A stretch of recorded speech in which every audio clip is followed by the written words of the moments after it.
The automatic doors slid open, letting in a rush of cold Portland air as I stepped into Baby Haven, with my belly so round I could barely see my shoes. My hands trembled slightly on the shopping cart handle. 8 months pregnant, alone, exhausted, but determined to buy the last few things my baby would need. Just bottles, a soft blanket, maybe a little onesie with ducks. Nothing prepared me for what I saw next.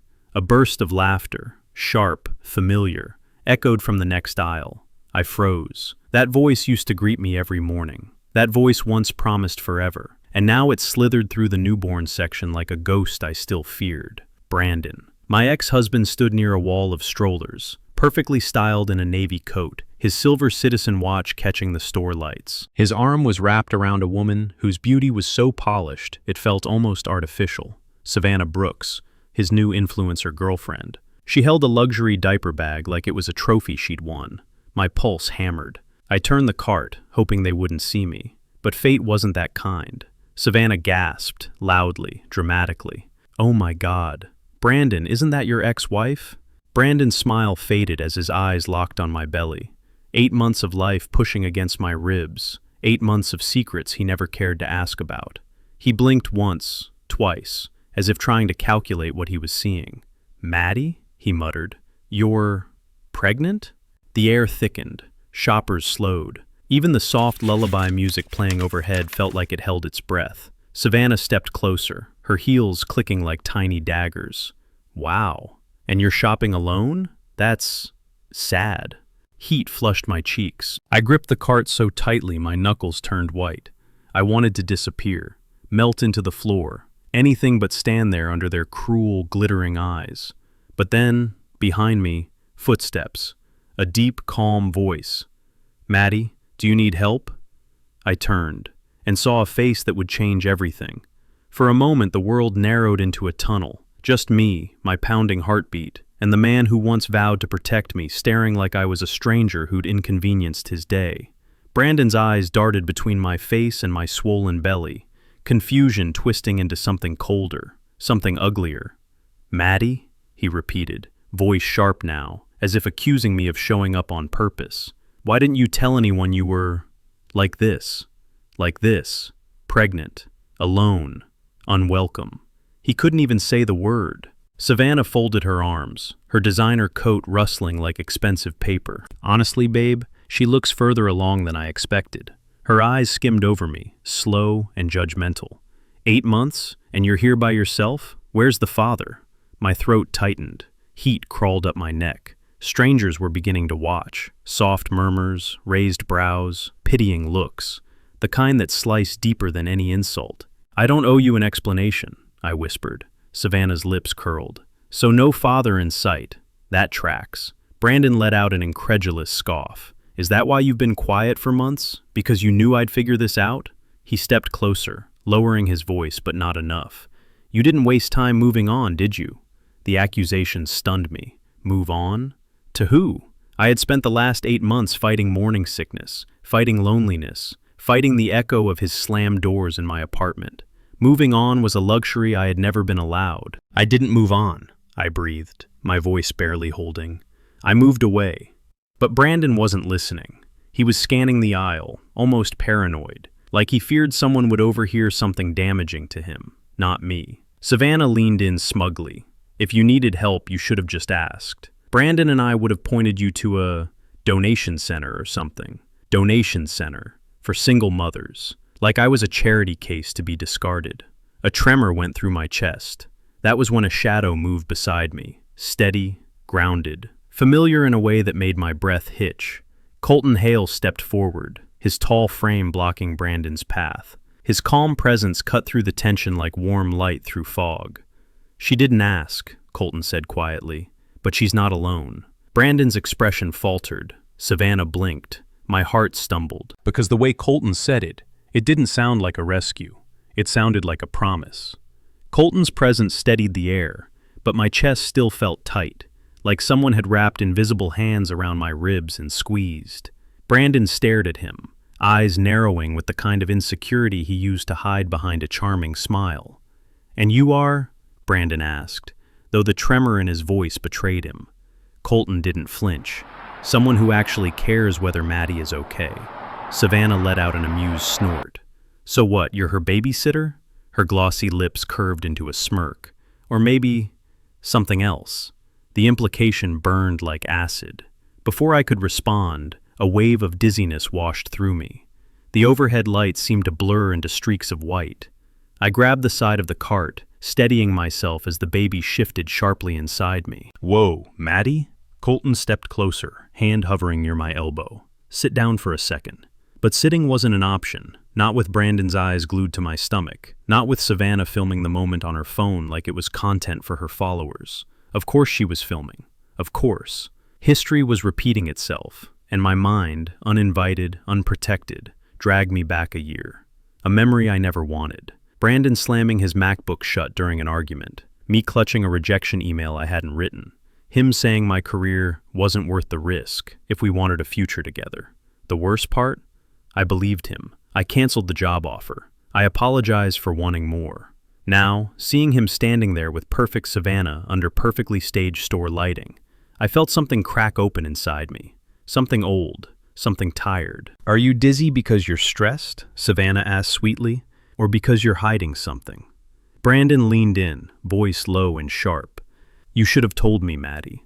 People will talk, and they'll assume things. Colton turned his head, jaw tightening. If you cared so much about her reputation, you wouldn't be talking to her like that. Brandon scoffed. Oh, right. And you know better? Colton didn't raise his voice. He didn't move. He didn't even look at Brandon. He just said with quiet certainty, I know she deserves better. The words struck harder than anything shouted. My breath caught. Savannah stopped filming. Brandon's face flushed, and for the first time since I walked into the store, I felt the past start to lose its grip on me. The moment Colton's words settled in the air, she deserves better, Savannah's expression changed. The smirk faded, replaced by something sharper, calculating. She stepped closer, her phone still clutched in her hand, camera pointed just low enough to pretend she wasn't recording.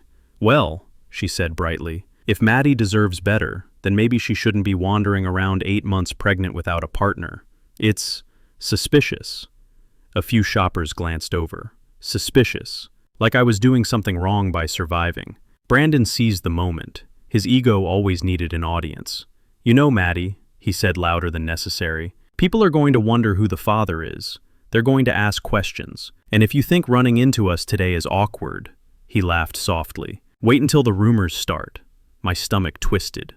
Savannah's eyes gleamed, especially since you didn't announce anything online. Most pregnant women post at least one picture. You? Nothing. Her voice dripped fake concern. It almost feels like you're hiding him. Colton's jaw tensed, but he didn't interrupt. He looked at me, only me, as if waiting for my lead. But before I could speak, Brandon leaned closer, lowering his voice enough that only we could hear. Unless, he paused, studying my face, unless you don't even know who the father is. The words stabbed straight through me.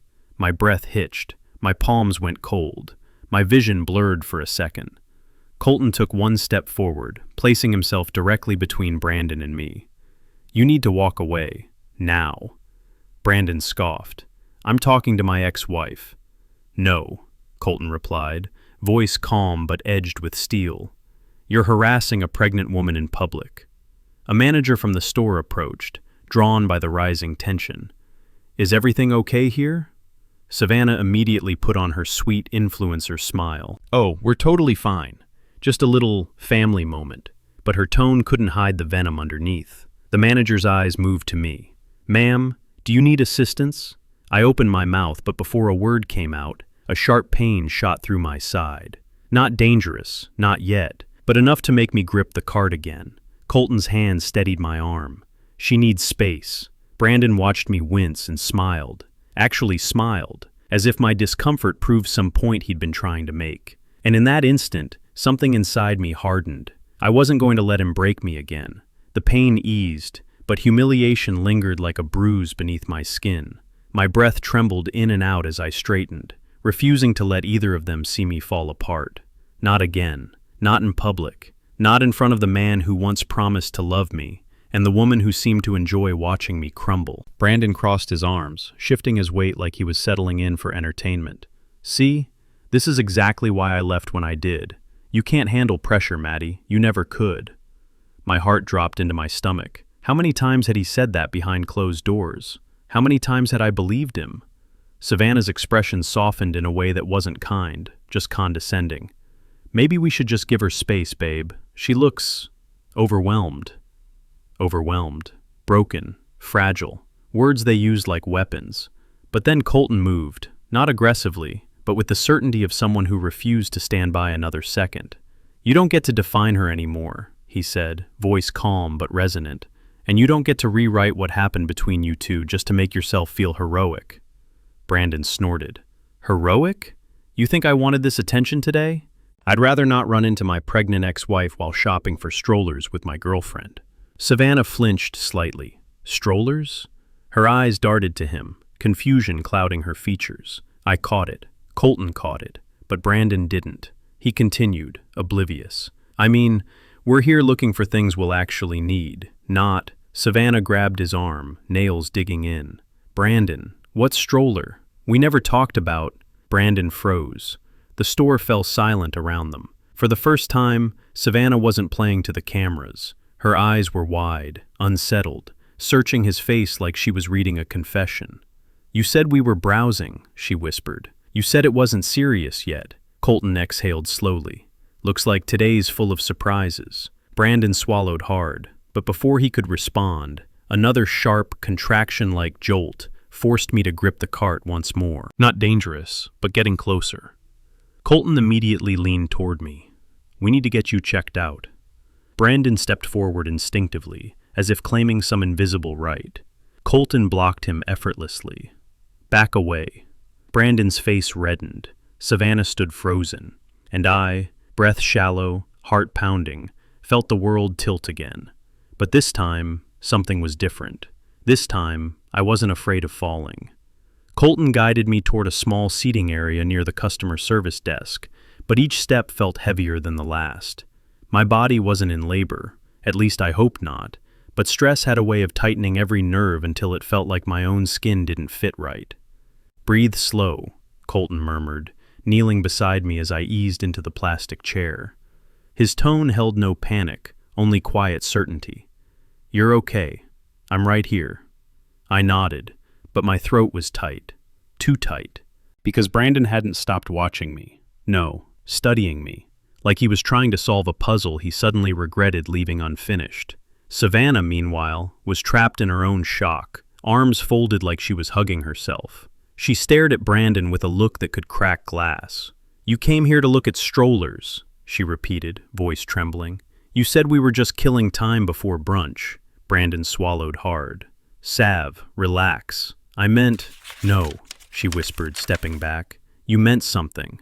Colton stood slowly. Maybe take your relationship talk elsewhere. Brandon bristled. This isn't your business. Colton didn't blink. She is. The words, simple but spoken with conviction, made my breath catch. Savannah let out a broken laugh. Wow. So that's why you're suddenly panicking? Because another man actually gives a damn about her? Brandon's jaw clenched. I'm not panicking. You look like it, Savannah shot back. The argument between them swelled, voices sharp and echoing. Customers shifted uncomfortably. A toddler nearby started crying. The tension was thick enough to taste.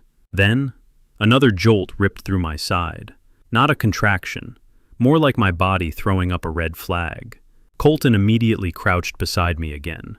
Maddie, look at me. Do you feel faint?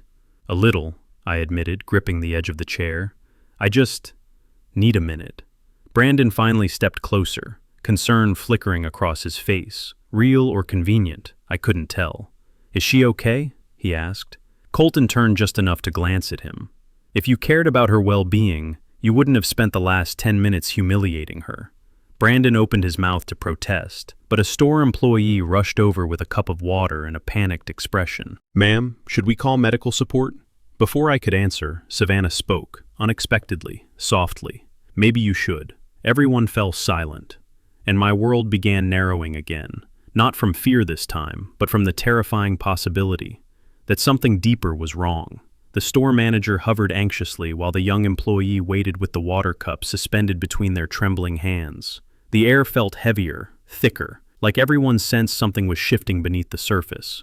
I took a slow sip, willing my heartbeat to settle, but my hands still trembled. Not from pain, from fear. From the memory of every moment I'd been dismissed, ignored, or made to feel small. Colton placed a steady palm on the back of my chair. "Maddie, talk to me. Is the pain getting worse?" I shook my head gently. "It's not that. It's just too much at once." Colton nodded as if he understood everything I didn't have the strength to say aloud. But Brandon, of course, heard only what he wanted to hear. "So you're stressed because you ran into us?" he asked, offended. "Maddie, come on. You can't make everything about your feelings." Colton turned so fast Brandon actually stepped back. "Stop talking," he said evenly. "Every word you say is making this worse." Brandon bristled. "I'm trying to check on my ex-wife." "You're trying to control the narrative," Colton corrected him. "That's not the same thing." Savannah surprised everyone when she quietly added, "He's right, Brandon." Brandon looked at her like she'd betrayed him. Savannah swallowed hard. "She's pregnant, and whether the baby is yours or not." "It's not," Brandon snapped, too quickly. That was interesting. Too defensive, too certain. Savannah blinked. "Why are you so sure?" Brandon froze, panic flickering across his eyes before he covered it with irritation. "Because I am. Drop it." But Savannah didn't. Her gaze sharpened. Suspicion bloomed. "Maddie," she said softly, "do you need us to call an ambulance? You don't look okay." It wasn't kindness, just damage control. But for the first time today, her voice wasn't dripping poison. "I think she needs a hospital," Colton said firmly, stepping back toward me. "I'll take her myself." Brandon immediately inserted himself between us. "Oh, please. You're acting like you're her husband." Colton didn't look away. "No, I'm acting like someone who isn't trying to hurt her." Brandon's face reddened. Savannah whispered, "Brandon, let them go." And for the first time I realized she was afraid of what he'd say next, what he'd reveal, what he'd confess under pressure. Something was unraveling, and it wasn't me. Colton helped me stand slowly, his hands steady beneath my elbow, guiding me away from the scene that felt like it was closing in on all sides. But Brandon wasn't done, not even close. His shoes scraped sharply against the polished tile as he stepped forward. "You're not taking her anywhere without me," he snapped. Colton didn't even turn around. "You lost that privilege the day you walked out." The words struck harder than a shout. Even Savannah inhaled sharply. But Brandon, always desperate to keep control, laughed under his breath, though it sounded forced. "Privilege? Please. She's the one who disappeared. She didn't tell me anything. Not about the pregnancy, not about the father, not about—" He cut himself off abruptly. Too abruptly. Colton finally turned, eyes narrowing. "Not about what?" Brandon swallowed. "Nothing." Savannah stepped closer to him, voice low but edged. "No, say it. Not about what, Brandon?" He avoided her gaze, avoided mine. For a man who loved attention, he suddenly looked like he wanted to shrink into the floor. "It doesn't matter," he muttered. "It matters to me," Savannah said, her voice cracking. "Why wouldn't she tell you? Why are you so sure the baby isn't yours? Why—" "Because it isn't," Brandon exploded, louder than intended. Customers turned. A toddler stopped mid-cry. Even the store music felt quieter. Savannah stared at him, face pale. "How can you be so certain?" Brandon opened his mouth, closed it, then opened it again like a man drowning in his own excuses. "I just know, okay?" he snapped. "There are reasons." "What reasons?" I whispered. He didn't answer, because he couldn't. Colton stepped protectively closer to me, his voice low but powerful. "If there's something Maddie deserves to know, you say it. Right now." Brandon's jaw clenched so tightly, a vein pulsed in his temple. "I don't know anyone my medical history." Savannah staggered back a step. "Medical?" My breath caught. Colton's gaze sharpened. "Medical history related to what?" Brandon grabbed Savannah's wrist as if to pull her away. "We're leaving." "No," Savannah said, snatching her hand back. "Not until you explain why you're panicking at the idea this baby could be yours." Silence. Cold, suffocating silence. Brandon looked between all of us, cornered, exposed, unraveling. And in that crack of hesitation, I realized He wasn't afraid of me. He was afraid of the truth. Brandon's eyes darted around the store as if looking for an escape route. Any door, any distraction, anything that would keep the truth buried a little longer. But there was nowhere to run. Not from Savannah's piercing stare. Not from Colton's steady presence. Not from the weight of the moment pressing against us all. And certainly not from me. For months, I had stayed quiet. I had swallowed humiliation, fear, and loneliness. I had let other people write the story of my life while I lived in the margins. But not today. I pushed myself to stand, gripping the back of the chair until my balance steadied. The movement drew every eye. Even Brandon froze. "Enough," I said softly, but with a sharpness that surprised even me. Brandon blinked.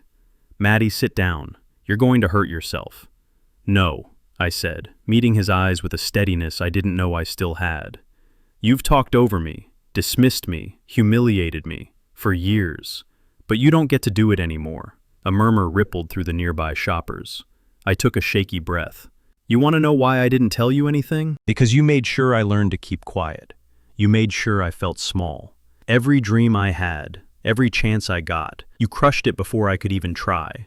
Brandon's jaw tightened. "That's not fair." "It's the truth," I cut in, surprising him.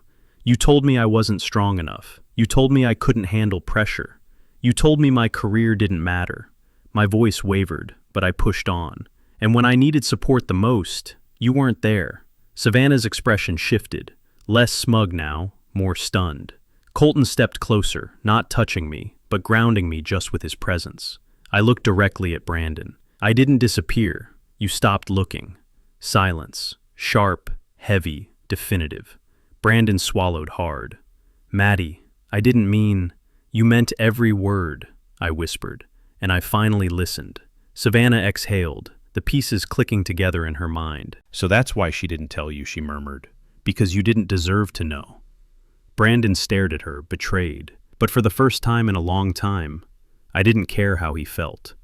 Because the truth wasn't drowning me anymore. I was finally the one speaking it. Brandon stood frozen, his confidence leaking out of him like air from a punctured tire. For once, Savannah wasn't clinging to his arm. She stood a few feet away, arms wrapped around herself, watching him with growing suspicion. Colton stayed beside me, not touching but close enough to feel like a shield. His presence was quiet but powerful, anchoring me in a storm that had spun out of control long before today. Brandon finally exhaled, voice low and shaky. "Fine. You want the truth? I didn't think the baby was mine because—" He stopped, jaw tightening, eyes flicking between me and Savannah. Savannah stepped forward. "Because what, Brandon? Because what?" He ran a hand through his hair, frustration spilling over. "I didn't think I could father a child, okay?" Savannah blinked. "What does that even mean?" Brandon hesitated just long enough for the answer to become obvious. And then Savannah's face changed, her confusion melting into something darker. Realization. "Oh my God," she breathed. "Is that why you never talked about kids with me? Because you already knew you couldn't?" Brandon's head snapped toward her. "Savannah, not here." "Why not here?" she demanded, voice rising.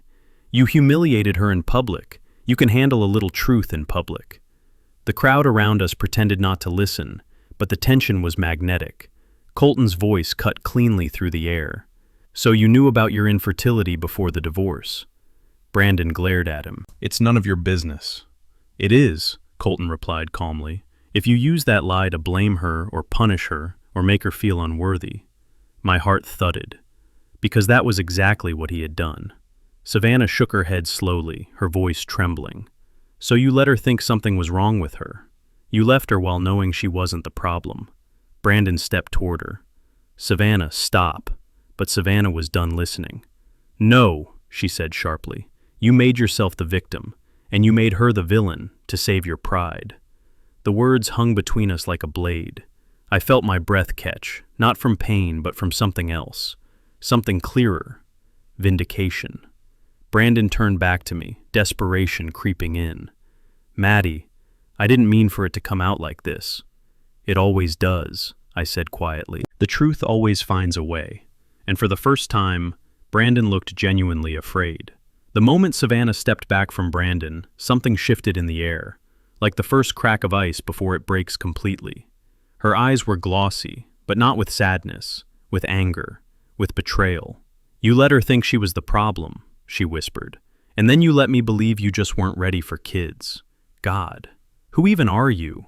Brandon clenched his fists. "Savannah, this isn't fair. You don't understand."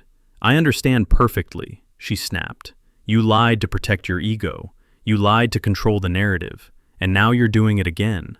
Colton crossed his arms, gaze fixed on Brandon with the quiet intensity of a man who'd seen this kind of manipulation before.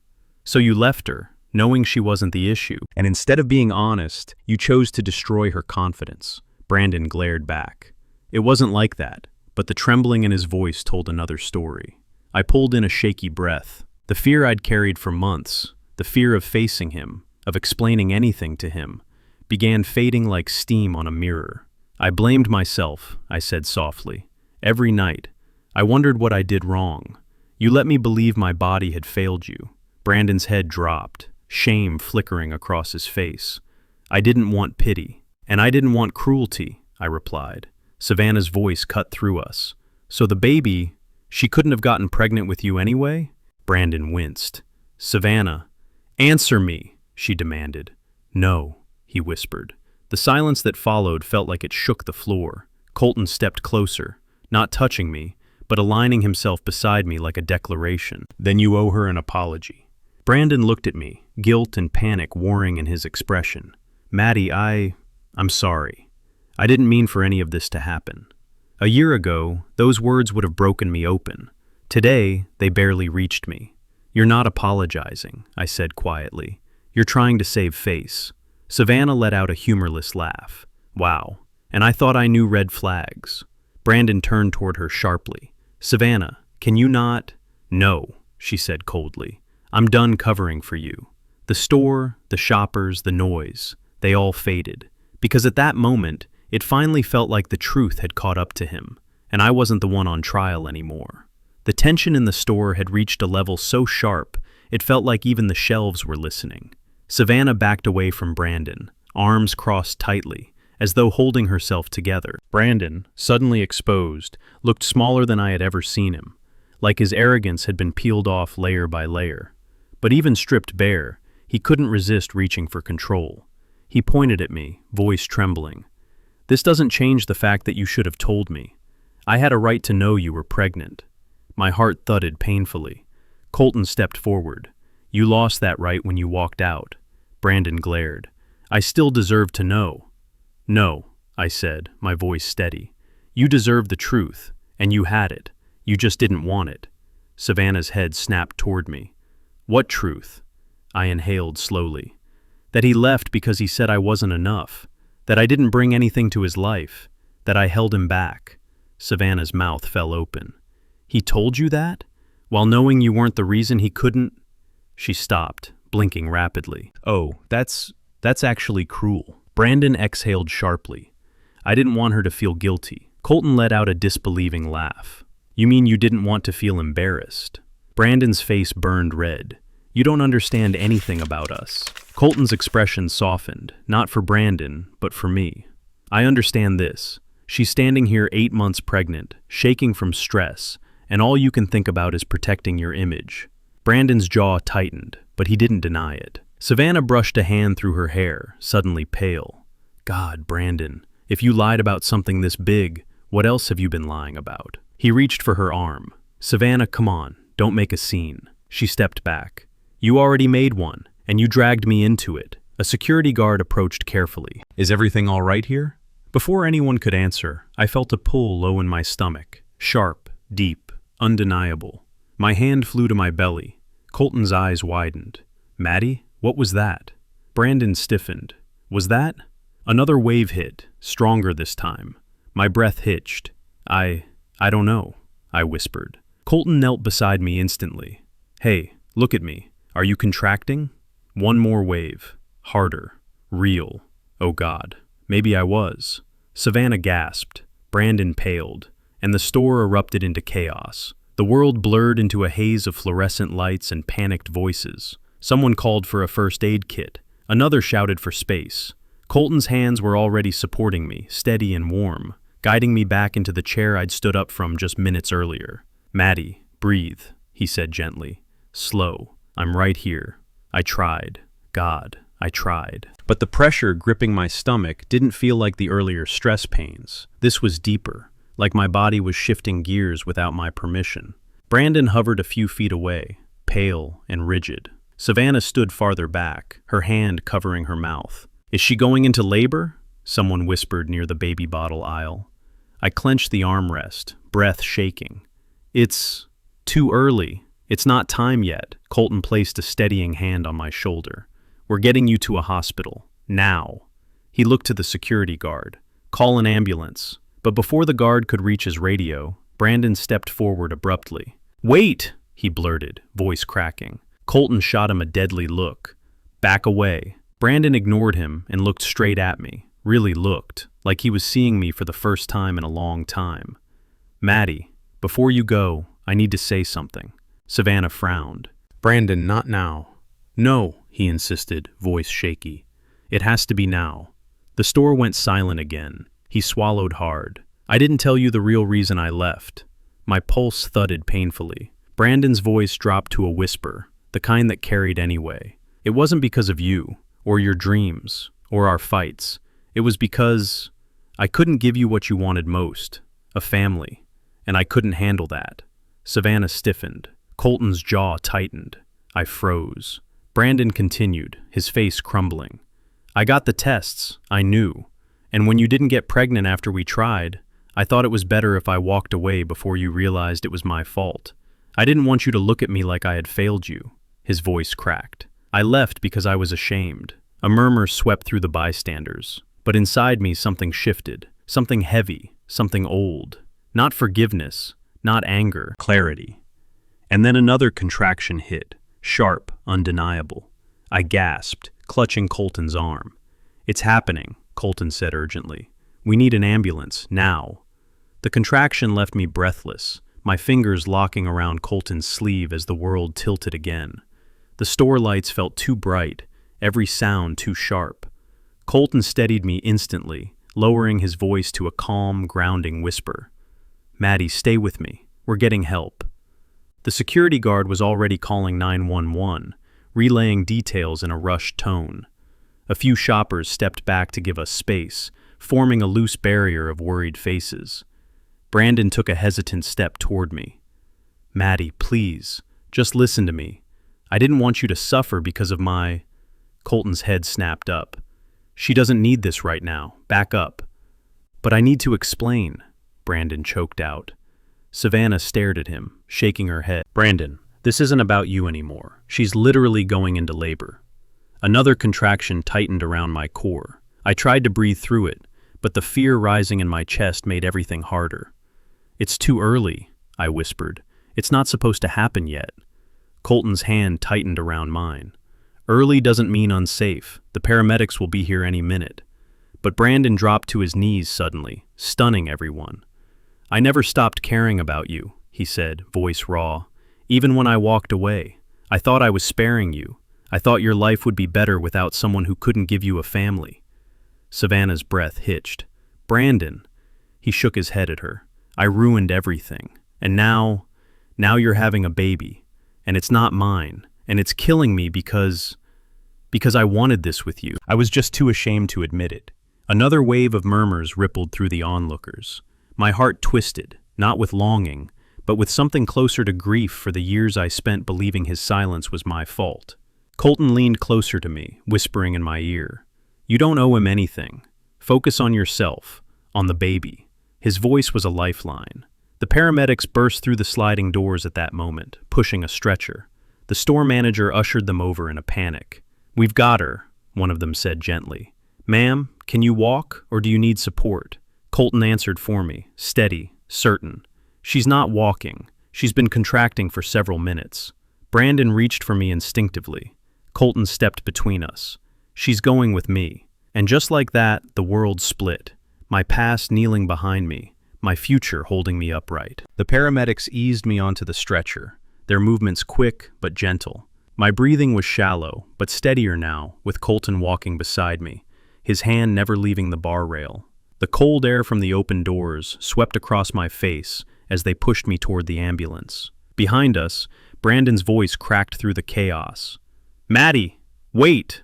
I closed my eyes, not out of fear, not out of longing, out of exhaustion, of him, of this entire cycle, of the years spent chasing validation that never existed. But Brandon didn't stop. He jogged toward us, desperation reddening his face. "I should be there," he shouted. "I should go with her." Savannah caught up, grabbing his arm. "Brandon, stop. You're making it worse." He shook her off. "No, I need to make it right. I can't let her go through this alone." Colton stepped back from the stretcher just enough to face Brandon head on. "You don't get to rewrite history now." Brandon's nostrils flared. "You think you know everything? You think being some CEO makes you her savior?" "No," Colton said softly, "but I didn't leave when she needed someone." The words struck hard, not dramatic, not cruel, just true. Brandon froze, his expression collapsing under the weight of it. I felt another tightening ripple through my abdomen, not as sharp as before, but enough to remind me time wasn't on our side. Colton immediately leaned back toward me. "Maddie, just focus on breathing. I'm here." One of the paramedics nodded. "Sir, you can ride with us if she wants you there." Brandon's head jerked up. "What about me? I can go too." "No," the medic replied crisply. "Only one support person."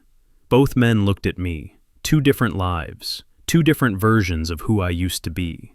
One man who broke me, one man who was holding me together without asking for anything. My voice trembled, but it didn't waver. "I want Colton." The air stilled. Savannah's lips parted in something like sympathy. Brandon staggered back as if I'd physically struck him. "Maddie, you can't be serious." I met his eyes, calm, resolute. "I am." The paramedics lifted the stretcher into the ambulance. Colton climbed in after me without hesitation. Brandon stood on the curb, helpless, shrinking in the shadow of everything he'd lost. Not because fate was cruel, but because choices have consequences. And for once, he couldn't outrun his. The ambulance sped through the streets, sirens slicing through the cold Oregon air. I lay strapped to the stretcher, the lights overhead flickering as if matching the rhythm of my heartbeat, fast, uneven, terrified. Colton sat beside me, knees angled toward mine, steadying the sway of the ambulance with one hand on the rail and the other gently holding my wrist. His thumb brushed small circles over my skin, grounding me in a way nothing else could. "You're doing amazing," he said softly. "Just keep breathing with me." I followed his rhythm, slow inhale, steady exhale, and the panic loosened its grip just enough for me to open my eyes fully. "Colton?" My voice cracked. He leaned closer. "I'm here. I'm scared," I whispered. "I know," he murmured, "but you're not facing this alone." A tightness formed in my throat, not from fear this time, but from something warmer, heavier, something I hadn't felt in a long, long time. Safety. The paramedic glanced at the monitor. "Contractions are irregular but real. Could be stress-related. We'll know more soon." Stress. Yes, that felt right. Months of silence, weeks of worry, and today, everything detonating like a bomb I didn't know was ticking. Colton squeezed my hand gently. "Whatever happens, we'll handle it." The way he said "we" sent a tremor through my chest. But the moment fractured when the doors burst open at the hospital bay, nurses rushing forward with urgency. As they rolled me down the corridor, fluorescent lights skimmed over the ceiling like passing stars. Colton kept pace beside me, fast, fluid, determined. A nurse eyed him. "Are you the father?" The question hit like a stone dropped in water, ripples of shock rolling through my body. Colton didn't flinch. "No," he said softly, "but I'm who she needs." My breath caught. The nurses nodded and let him follow. But as they wheeled me into an exam room, another voice cut through the hallway, strained, breathless, desperate. "Brandon, I need to talk to her," he shouted. "I have to tell her the rest." The rest. The words sliced me open with dread. Colton stepped into the doorway, blocking Brandon with his body. "Not now." "You don't understand," Brandon yelled. "There's more she needs to know, about the tests, about what happened, about—" A nurse shut the sliding door between us before he could finish, and I lay there, breathing hard, knowing one thing for certain. Whatever the rest was, it wasn't going to be small. The exam room was dimmer than the hallway. The overhead lights softened to keep patients calm. but nothing about me felt calm. My heart kept sprinting, my mind kept spinning, and my hands, no matter how hard I tried, wouldn't stop trembling. A nurse checked the monitors. "Your contractions are irregular. Stress is likely the trigger, but we'll monitor closely."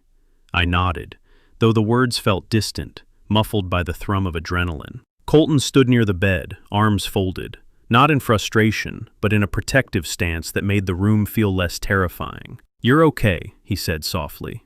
"You're safe. Safe," a word I'd forgotten the meaning of. But then, a loud, frantic knock rattled the door.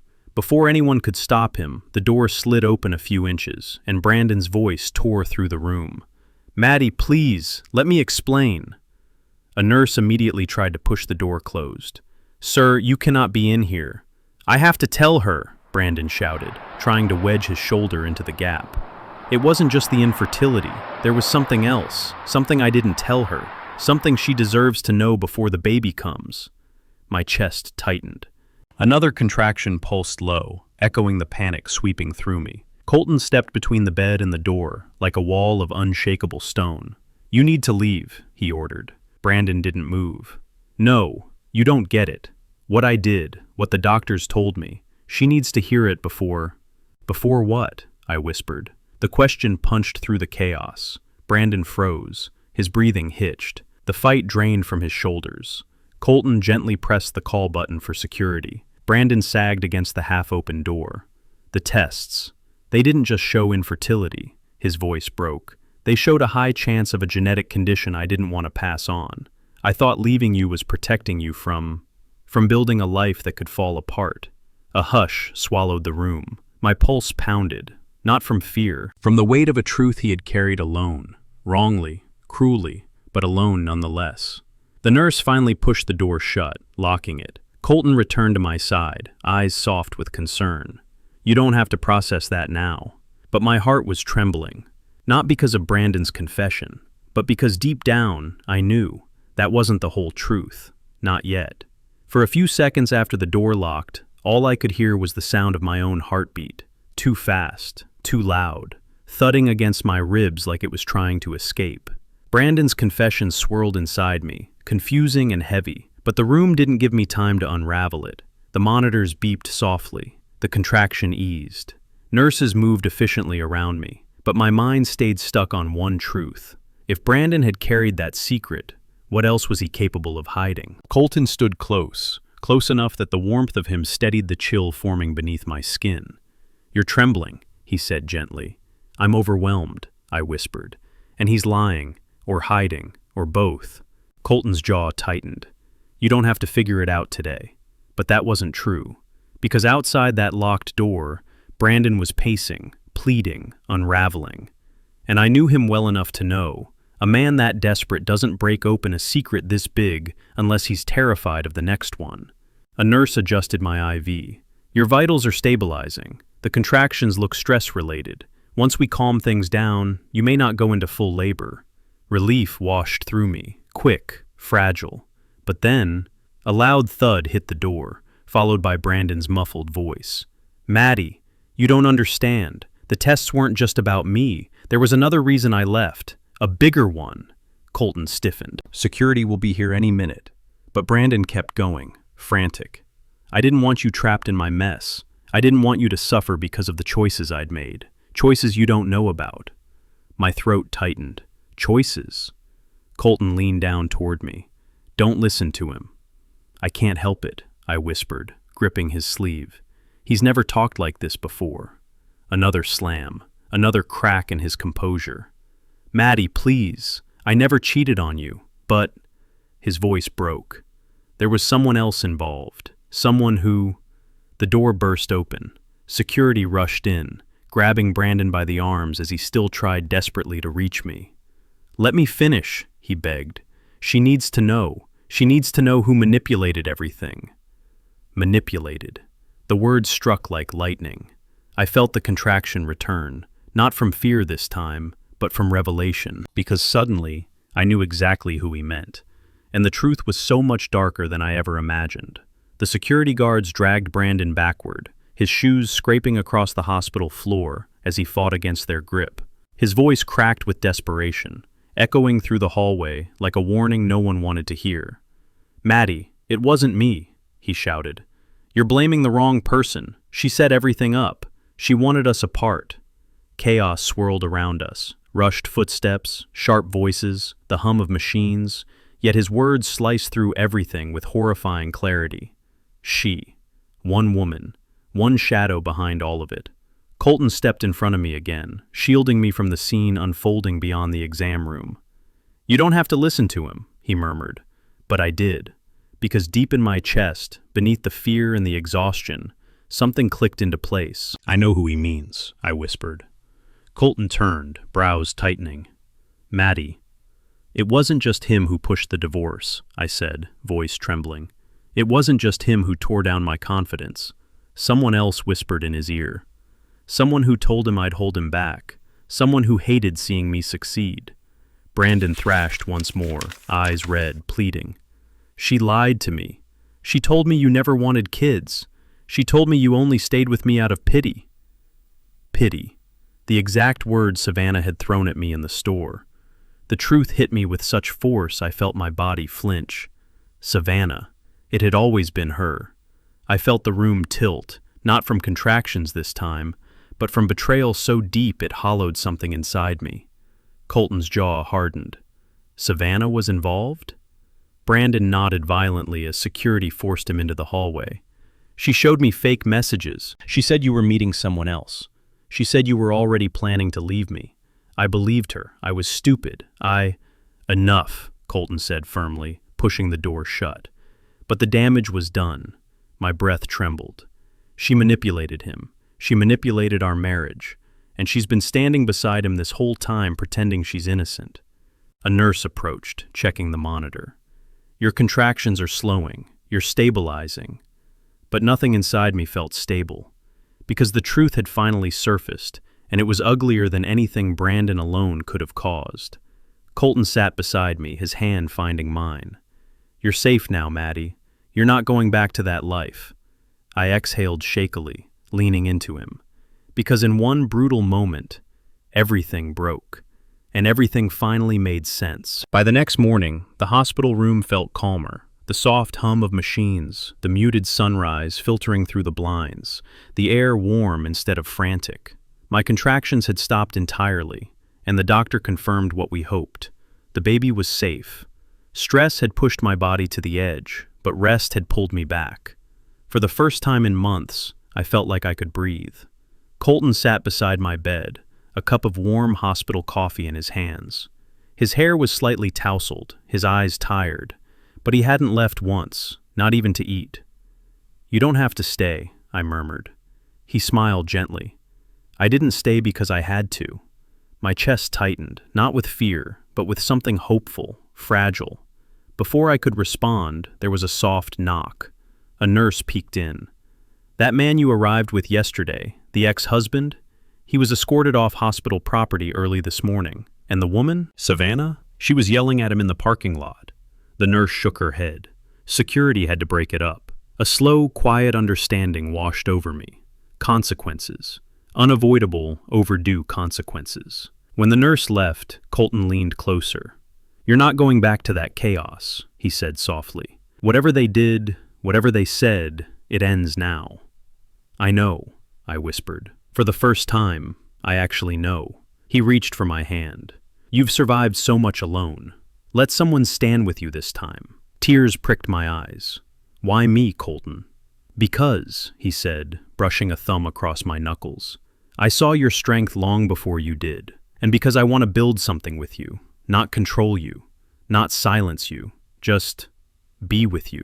My heart folded toward him like it had been waiting for that warmth all along. 3 weeks later, I was discharged fully healthy, and we moved into a quiet Seattle apartment overlooking the bay. I gave birth to a beautiful baby girl, tiny, perfect, fierce. Colton held her like she was a treasure carved just for him. And a year later, under a soft Oregon sunset, he knelt in front of me with a simple diamond ring, not flashy, not loud, but real. "Maddie," he said, voice full, steady, "I choose you, every version of you, every tomorrow with you. I said yes. Because this wasn't escape, this was home. And somewhere far away, Brandon and Savannah faced the ruins they built, while I stepped into a future finally worthy of my heart. And just like that, our story comes to a close. But if you're still here with us, right now, listening until the very last moment, then something in this journey must have touched your heart in a real, human way. Maybe it echoed a pain you once carried. Maybe it reminded you that healing is possible. Or maybe it whispered a truth you needed to hear today. Life has a strange way of breaking us open before it puts us back together. The Stoic philosopher Marcus Aurelius once wrote, "The obstacle becomes the way." And that's exactly what Maddie's story reminds us. Sometimes, the very things that shatter us are the things that lead us to the life we were meant for. You deserve peace. You deserve love that doesn't make you shrink. You deserve a future built on truth, not fear. So if this story found you at the right time, stay with us. Let's keep walking through these lessons together, one chapter, one story at a time. If you felt even a small shift inside your heart, don't forget to like the video, share it with someone who might need it, and subscribe so you never miss another story that speaks to your soul. We're here, you're not alone, and your healing matters. Before we end, I want to take a moment to clarify something important. The story you just watched is a dramatic fictional narrative created for emotional reflection and personal growth. While it draws inspiration from real-life feelings and struggles many people face, the characters, events, and situations are not based on any specific individual or true incident. Our goal is never to mislead, but to offer a safe space where storytelling can shine a light on themes of healing, resilience, and self-worth. Drama is the vehicle, but the message is real. You deserve peace, dignity, and love that honors who you are. Thank you for watching with an open heart. If this story helped you feel seen, heard, or understood, we're grateful you're here. And we'll continue creating content that uplifts, inspires, and respects our audience every step of the way.